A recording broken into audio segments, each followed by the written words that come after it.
saying? This is Nick from Truth Blitz. Hope you guys are having a good day. And I am going to apologize in advance again for any glitchiness you see on my video. I'm really working on getting some decent lighting so I can basically not have to count on natural daylight for my videos, but doing that makes it a little hard to get the settings right for my chroma key on my green screen. So I apologize. Please bear with me. I'm working on it, I promise. So talk a little bit about the video I made yesterday about China. I mentioned how they're basically manipulating the price to load in on Bitcoin, which I wholeheartedly believe is partly the case. Somebody also commented on that video and said, it's about control, which yes, I fully believe it is also about control. People, they don't want people getting into cryptos or Bitcoin or as little as possible, because it kind of, we'll talk about this video right here, or this article, I should say, on Cointelegraph.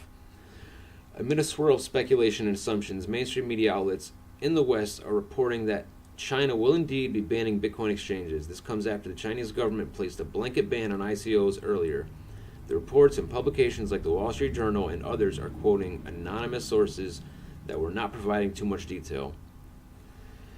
Anonymous sources, according to the Wall Street Journal and their unverified and anonymous sources, the regulators were not even sending clear messages on the details of the ban, such as when it would occur. Apparently, one regulator told an exchange that the decision had already been made, while another said it could take a few months. Despite the foggy nature of these proclamations, the Bitcoin price has taken a second dip after recovering from the news of the ICO ban in China. Bloomberg also reports on the claims about exchange bans, but says the ban will only apply to trading of cryptocurrencies on exchanges, according to people familiar with the matter who asked not to be named because the information is private.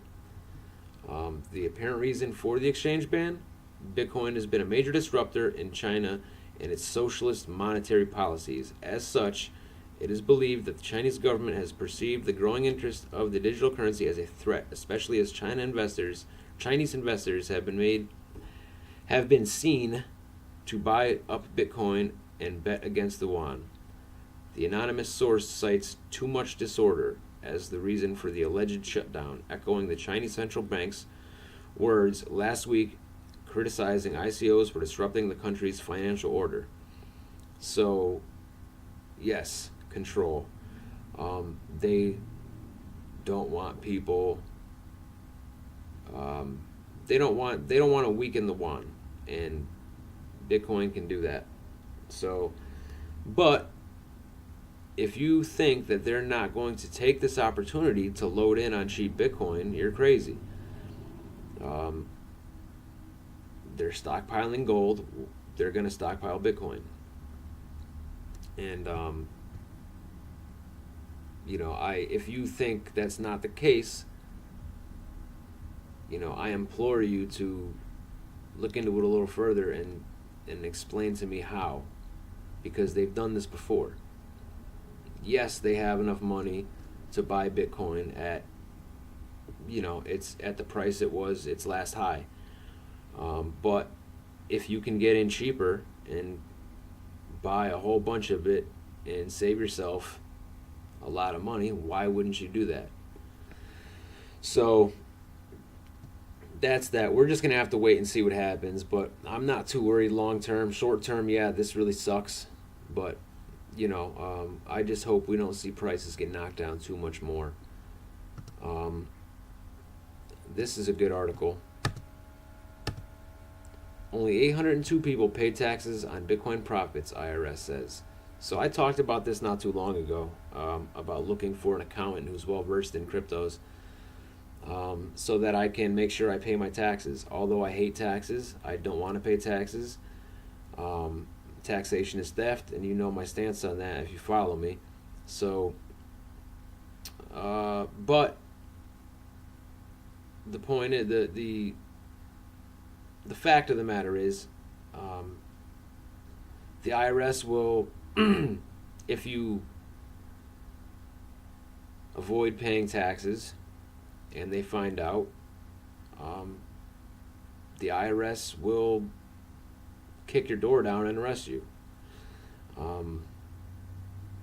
So, yeah, it sucks having to pay taxes, but, for now it's something we got to do, unfortunately. Although they are unconstitutional, it is what it is. The IRS is corrupt. The IRS is unconstitutional, and income taxes are unconstitutional. But it says in 2015, only 802 people paid capital gains tax on their Bitcoin profits. It also says in this article that basically they have partnered with a company called Chainalysis to double down on their efforts to monitor Bitcoin traders who engage in high frequency and volume trading. So Bitcoin is not anonymous. They are going to keep working on methods and ways to track people who own Bitcoin. And they're going to get to a point where they streamline this process, and they're going to be able to know who's got it and how much they have and if you paid your taxes on it or not. Right now, I think, the chances of you getting audited and hemmed up for not paying taxes on your Bitcoin are, there's a fairly good chance you might get away with it. Now, don't take my word as gospel on that because I don't know for sure, but you could get away with it.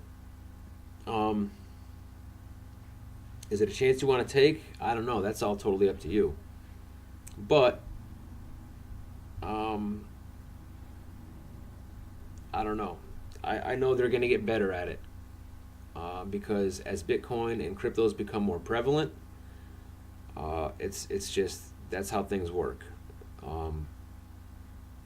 They're going to be able to find out who's got them and how much they have and if they paid their taxes or not. And they're really going to come after people. Right now, as they're fighting with Coinbase, and they want to know who traded in more than $20,000 worth from 2013 to 2015. And that's just the start of it. So they are working on this, and I would bet that they're going to have a whole department that is dedicated to cryptos.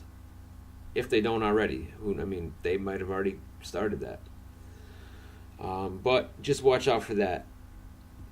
In other news, the Black Moon ICO went live today, and they tweeted out today that they have partnered with Bancor and will be using the Bancor protocol. So really awesome.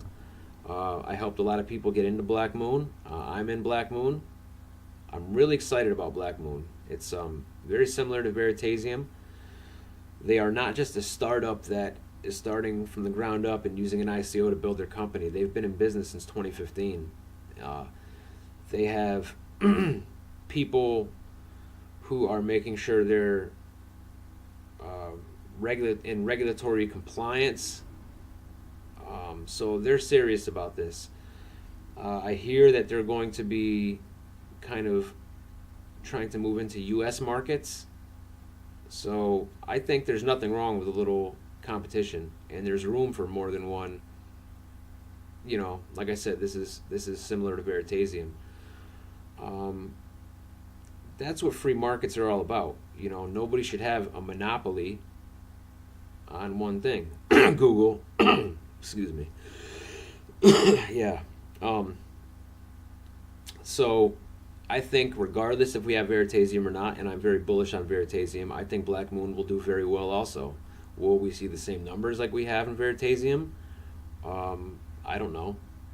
Veritasium is supposed to do very well next year, and I still think it will, according to Cliff's data, and just according to my own beliefs. I think Veritasium will do very well next year. I don't know if Black Moon will do as well, but I think it will do well. I really, really do. And I have friends who are make it their business to research companies like this in depth, and they think it'll do very well also. So look into Black Moon, see if it's for you. The ICO is still open. I did a video on it previously, and I'm really, really excited about it. So, one last thing I want to talk about is EtherDelta. So I got a friend slash client, somebody I've been helping out. Initially, I was going to acquire Veritasium for him through EtherDelta and send it to his wallet. I did that with a small amount. He asked if can you train me on how to use EtherDelta? Sure, no problem. So I did that. He transferred 31 Ethereum to EtherDelta. He bought some OMG, he bought some Veritasium, he sent it off. He left about 10 Ethereum on EtherDelta for about 2 hours while he went out. He came home, 10 Ethereum is gone. Now, he created his account on EtherDelta, his wallet for EtherDelta. He put the private key in a text file and left it on his computer, which obviously is infected with malware because I tracked the transaction of his 10 Ethereum leaving his EtherDelta wallet to another wallet, and it has many outgoing transactions to a specific wallet that has over $1 million worth of ERC20 tokens and ETH. So, my point in telling you all this is you need to be super careful. Make sure you don't leave anything on an exchange for an extended period of time. If you want to buy something on EtherDelta or any exchange, transfer your funds on there, buy it, send it off. I don't like keeping things on exchanges. It makes me feel very uneasy. You never know a lot of the times if your computer's infected. So if you watch porn, and I'm not accusing you of watching porn, to each his own, your computer's probably infected. If you clicked on an email link that looked like it came from a legit place, there's a lot of different phishing and scams out there that'll make it look like it's an official email from Microsoft or whoever, and you click on a link, you may be infected. So there's malware that screenshots your computer every few seconds and sends those screenshots off somewhere. There's also malware that scours your computer looking for what numbers that look like private keys. Basically, they know generally what private keys look like. So they will scour your computer and look for numbers that look like private keys and send them off somewhere. These are just a couple things that they have for malware, so you need to be extra cautious.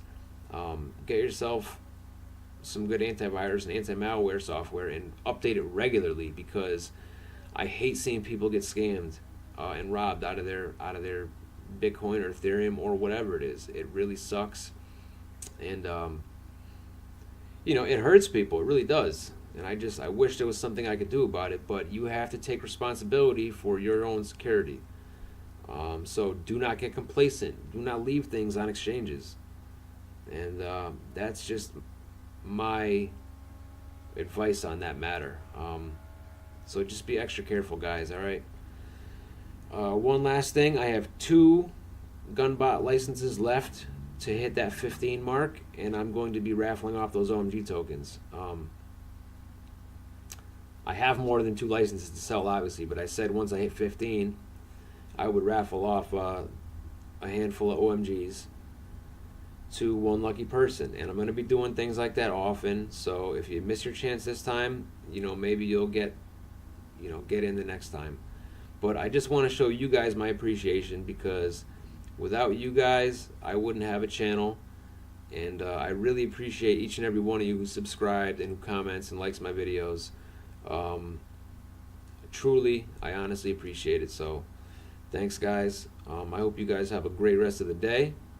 May your crypto trading result in profits, and may you have a prosperous rest of the day, and I will see you guys next time.